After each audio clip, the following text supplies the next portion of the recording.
Hello friends, welcome to my channel, and today let's solve workbook of Julius Caesar, ACT-3, SCENE-1 of class 10.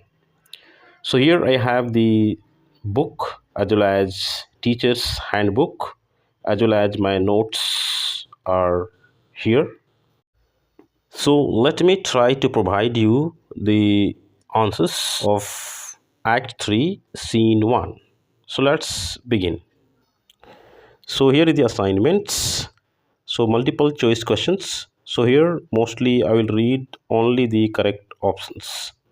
So the first one, who among the following is not waiting on the road for sieges to pass? Here option C is correct, Lucius.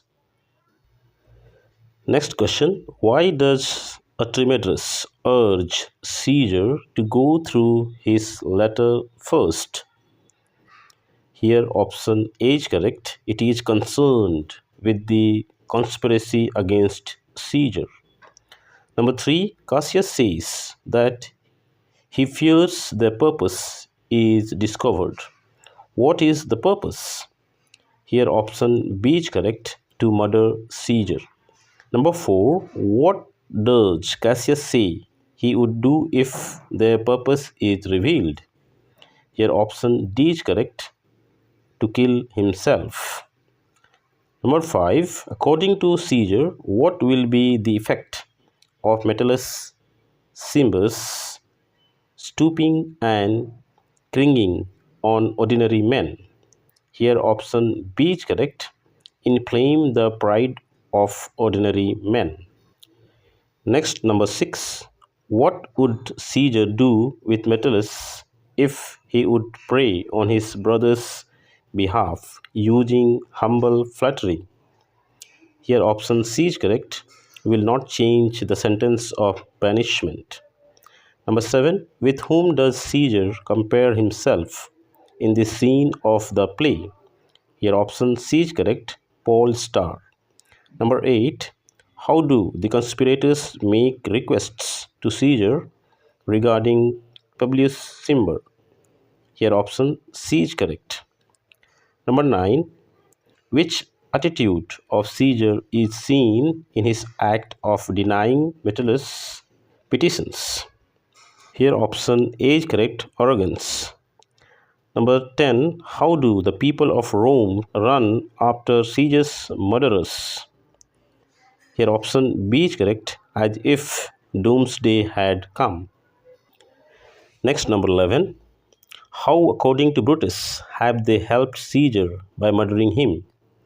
Here option D is correct, by preventing him from living in fear of death.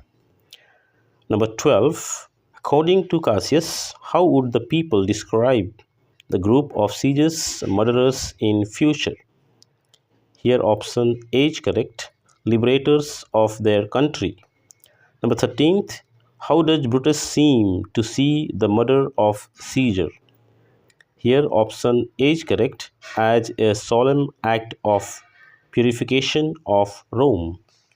Number 14th, according to Antony, how was Caesar brought by? Here option A is correct, like a stag by hounds. Number 15th, what appears as the main cause of Brutus's failure in this scene of the play? Here option C is correct, error of judgment. Next, let's solve contextual questions. So you read the extract. Let me directly provide you the solutions. So the first question, where does this conversation take place? Why did Caesar tell the soothsayer the ideas of March are come? When had he met the soothsayer before? So the answer will be, this conversation takes place in Rome in front of the Capitol. Caesar told the soothsayer that the ides of March are come because earlier he had warned Caesar for this day, but he is unharmed.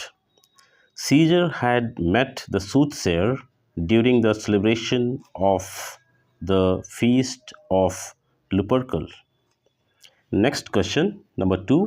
Who is Archimedes? Whom does he represent in the play? What is the importance of his schedule? So the answer would be Archimedes is a schoolmaster.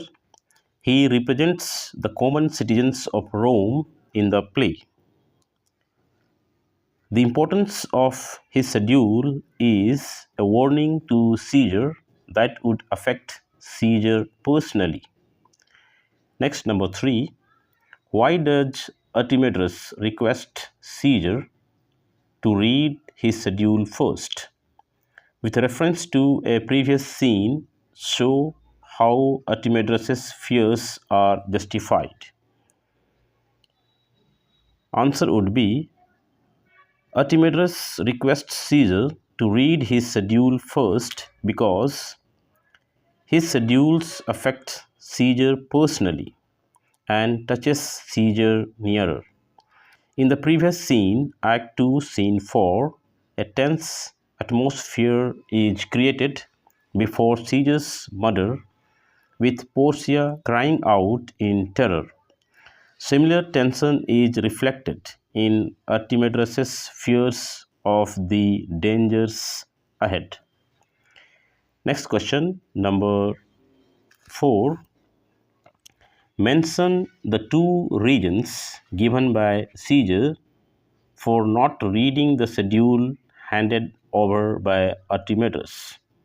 Which trait of his personality is revealed by this act? So the answer will be 2 reasons given by Caesar. First, whatever affects Caesar personally will be addressed last. Second, official petitions should be put up on the Capitol, not in the street. Caesar, as a king who is considered to be God's agent, places public welfare before self. Next, number 5. Name 2 people in the scene who are trying to warn Caesar. Name 2 other people who defeat their efforts to do so. Which theme of the play is highlighted here? Explain it briefly. So the answer will be the 2 people who warned Caesar are Soothsayer and Archimedes. 2 other people who made efforts were Decius and Publius.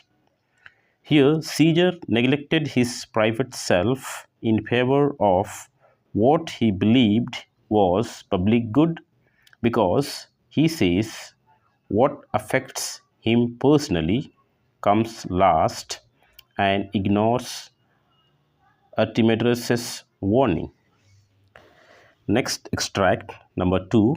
So you read the extract. Let me provide you the solutions. So the first question, if this be known, what does this refer to? If it would be known, what could happen? So the answer will be this refers to the conspiracy to kill Caesar. If the plan to murder Caesar would become public, or if it failed, then Cassius would commit suicide. Next question, what duty is assigned to Casca? Why should he be sudden? So the answer will be Casca is assigned to stab Caesar first. He has to be sudden or quick so that no one can stop them from killing Caesar. Next, number 3. What has Populus Lena said and done which makes Cassius to fear? What did they think that Lena was saying? How does Brutus show them that there is nothing to fear? So the answer will be Populus Lena had said to Cassius, I wish your enterprise today may thrive, without elaborating. He advances to Caesar after that. They feared Populus Lena had discovered their evil intentions and had gone ahead to warn Caesar of impending danger. Brutus points out that Populus Lena was smiling and that Caesar's expression had remained unchanged. Next question, number 4. What was the task assigned to Tribunus? What petition did Metellus present to Caesar? In what way did he flatter Caesar? So the answer will be Tribunus was given the task to distract Mark Antony and move him out of the way. Metellus made a petition to repeal the banishment of his brother. He flattered Caesar by kneeling, couching, and lowly courtesies. Next question, number 5. Give two of the arguments given by Caesar to reject the petition made by Metellus. Which trait of Caesar's character is highlighted in these arguments? So the answer will be the two arguments given by Caesar to reject the petition made by Metellus are: first, Caesar doth no wrong; second, nor without cause will Caesar be satisfied. Caesar's steadfast characteristics trait is highlighted. He does not give in to any flattery. Next extract, number 3. And the first question of extract 3 is: what is the northern star? Give the meaning of whose true fixed and resting quality there is no fellow in the firmament. So the answer will be the northern star is the pole star. Given line means that no other star in the sky is as rigid or constant as the North Star. It is the most resolute and inflexible. Next question, number 2. Why does Caesar compare himself to the Northern Star? What is the occasion for such a comparison? So the answer will be Caesar compares himself to the Northern Star to show the quality of being most resolute and firm. He made a comparison that he would not change his decision about repealing banishment of Publius Cimber despite all flattery. Next question, number 3. State the comparison made by Caesar between the firmament and the world of men.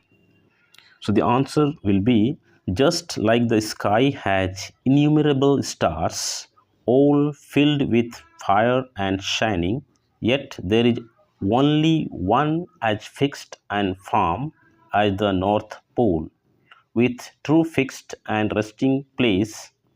Similarly, the world is filled with people, yet Caesar stands apart like a North Pole, being most unshaked of motion and constant.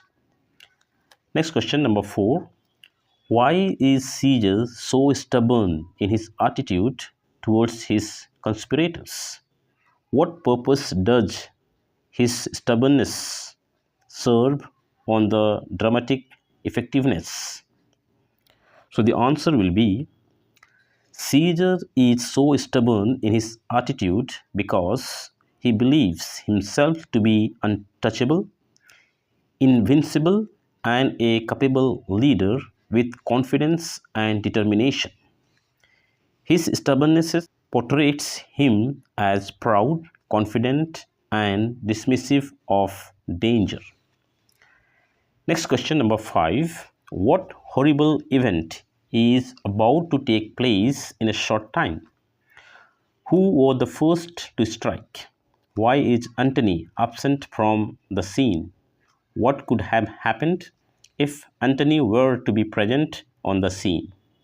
So the answer will be the murder of Caesar takes place in a short time. Casca was the first one to strike him. Antony was outside.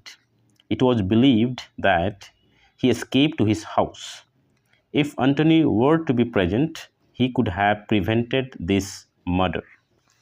Next extract number 4, and the first question of extract 4 is, when does this conversation takes place? In what state of mind are Brutus and Cassius? So the answer will be, this conversation takes place just after the assassination of Julius Caesar. Brutus and Cassius are in jubilant mood. Next question number 2, what is meant by the fates? State in your own words that the fates were responsible for. According to the extract, what do men know and what do they fear? So the answer will be, fates mean destiny. They are the responsible for time of death of the people on earth. According to the extract, men know what they will surely die, but they don't know exactly when. Hence, they spend their living years fearing the impending moment of inevitable death. Next, number 3, what positive note does Casca strike in the death of Caesar? What does Brutus feel about it? So the answer will be, Casca was the first to strike Caesar.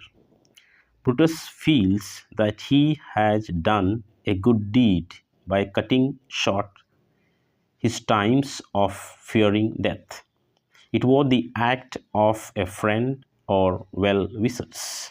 Next, number 4. After the extract, what does Brutus ask the Romans to do? In what way does this seem to be a fulfillment of Calpurnia's dream? So the answer will be, Brutus asks the Romans to bathe their hands in Caesar's blood and to cry peace, freedom, and liberty. This action seems to be the fulfillment of Calpurnia's dream of Caesar's statue bleeding like a fountain, and many Romans bathe their hands in it. Next, number 5, state briefly the role played by the assassination of Caesar in the storyline of Julius Caesar. So the answer could be, the assassination of Caesar creates the crisis in the play. It emphasizes the theme of betrayal as Caesar realizes he cannot even trust anyone, including Brutus, his best friend. Next, extract 5, and the first question of extract 5 is, when Cassius says stoop then and wash, to whom he is speaking? What exactly does he mean? Who had just suggested washing? So the answer will be, Cassius is speaking to the citizens of Rome. He means that all people should wash their hands in Caesar's blood. Brutus had just suggested washing. Next, number 2, explain the meaning of states unborn, ascents, and Pompey's basis. So the answer will be, states unborn means states not yet discovered or known or far away land. Ascents means language, and Pompey's basis means at the base or foot of Pompey's statue. Next, number 3, what does Brutus want to express when he says, how many times shall Caesar bleed in sport?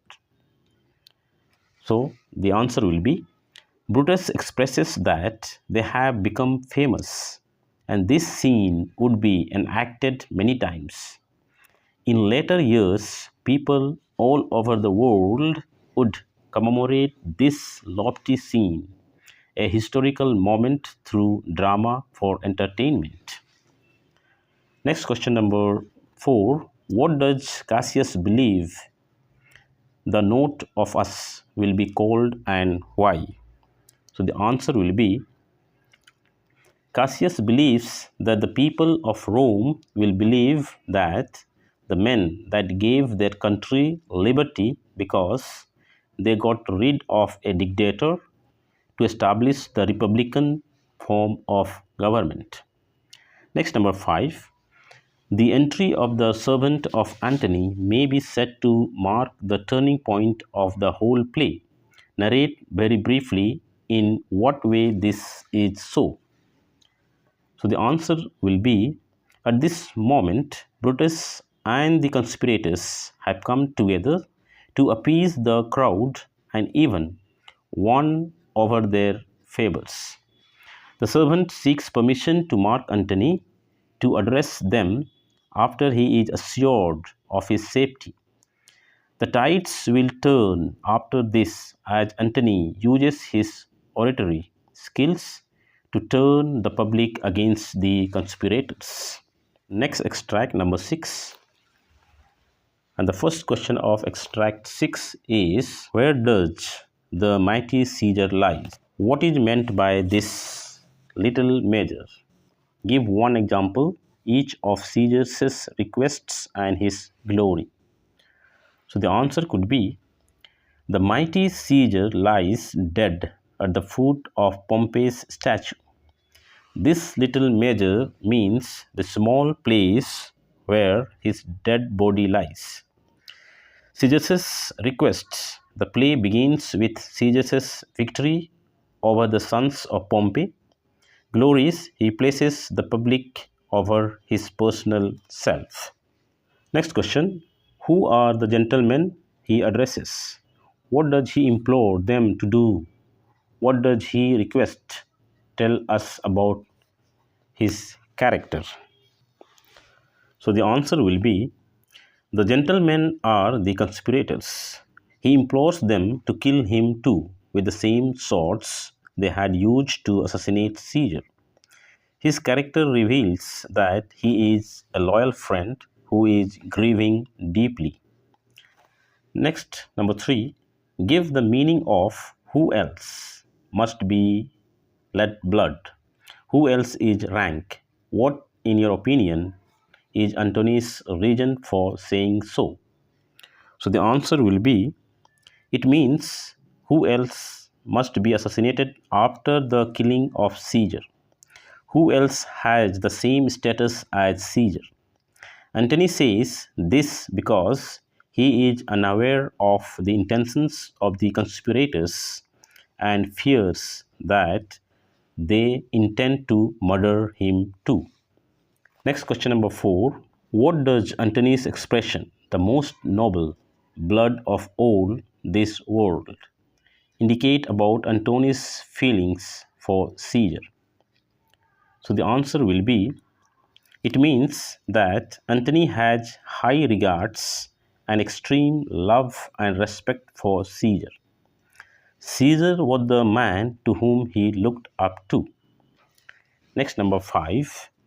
What did Brutus tell Antony about the conspirators' feelings for Caesar? Was Brutus honest? Why? So the answer will be, Brutus told that their hearts are pitiful and they loved Caesar, but they love Rome more. Yes, Brutus is honest because he sincerely believed in the cause and welfare of the Romans, seeing Caesar a tyrant and unworthy leader, because he was influenced by the conniving words of Cassius. Next, extract number 7. The first question of extract 7 is, what is meant by the word credit? Why does it now stand on such slippery ground? So the answer will be, the word credit means reputation. It now stands on such slippery ground because he is befriending the murderers of his friend, Julius Caesar. At present, this would make him look either like a coward or a flatterer. Next, number 2. What does Antony mean to say by the following words? That one of two bad ways you must conceit me, either a coward or a flatterer. So the answer would be Antony means that he is frowning at the killer of his friend, Julius Caesar. Antony appears to be a bad person who is behaving like a coward or flatterer. He seems to be insincere and not brave. Next, question number 3. What effect do Antony's action and words have on his listeners? So the answer will be listeners are swayed by Antony's emotional outburst speech and consider him to be a friend at that moment and turned against the conspirators. Number 4. What mistake did Brutus make by granting the request of Antony? What did Cassius warn him then? What were the consequences of the mistake? So the answer will be Brutus underestimates Mark Antony's oratory power and gives a chance to sway the mood of the general public of Rome with his words. Cassius warned Brutus not to allow Antony to speak to the crowd. The consequence of the mistake was that the crowd turned against the conspirators. Next, number 5. How did Antony prove that he could be both a coward and a flatterer? So the answer will be Antony, by frowning at the murderers, kneeling down, shaking each one's hand, and praising them, excessively proved to be both a coward and flatterer. Extract number 8. And the first question of extract 8 is, who speaks these words? Here wast thou bait. What is the comparison implied in the expression? To what custom of the hunters does it refers? So the answer will be Mark Antony speaks these words. He has compared Caesar to the hunting of a stag or deer by hounds. It refers to the hunter's custom of dogs or hounds chasing a deer to a bay from where it cannot escape. Next question, number 2. Explain the double meaning intended in the expression brave heart. So the answer will be brave heart or heart is a pun, meaning a courageous deer hunted down by dogs, and Caesar, being a bold man with a brave heart, hunted down and killed by the conspirators. Number 3. Who are the hunters in the present crisis? Give the meaning of sign in thy spoil, and crimsoned in thy leath. So the answer will be the conspirators or the killer of Caesar are the hunters. They are all marked with Caesar's blood. Their hands are red at present just after killing Caesar. Leith was the river of death in the classical underworld. Anyone who drank its water forgot the past.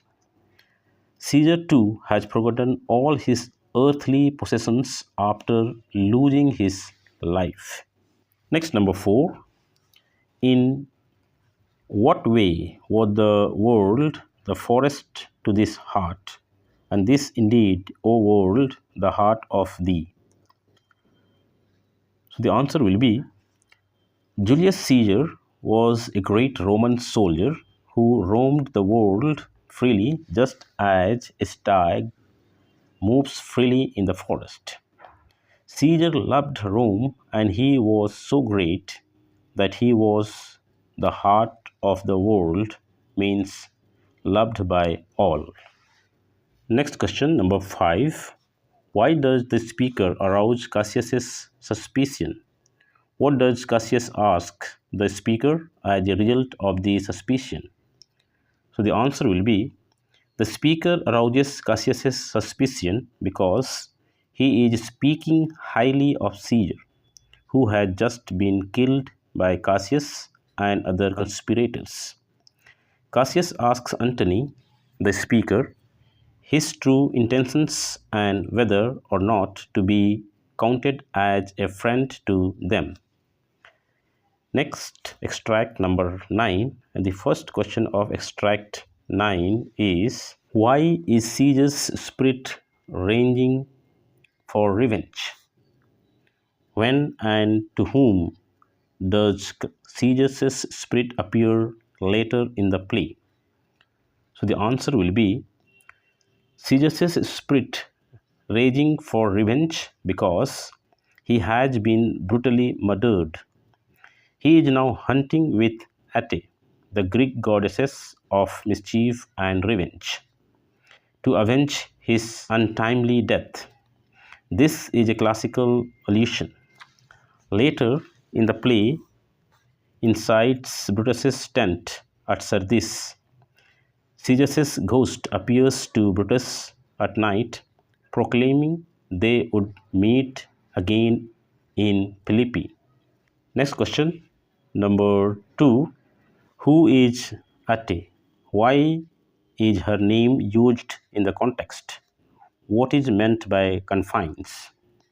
So the answer will be, Ate is the Greek goddess of mischief and revenge. Her name is used because Caesar has been wrongfully murdered, which must be revenged. The word confines means regions. Next, number 3. With a monarch's voice, cry havoc. This indicates absolute and authoritative royal command for destruction. What does the expression foretell about the things to come?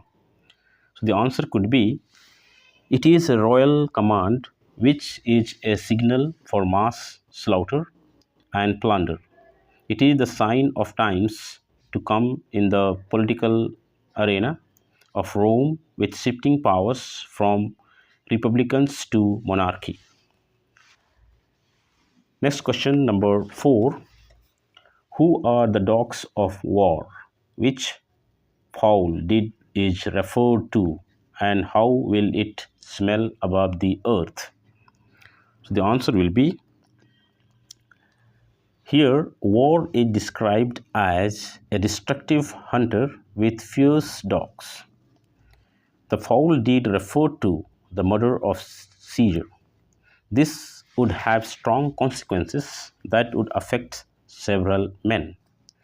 Next, number 5. What would the consequences of these happenings be for the conspirators and as well as for Antony?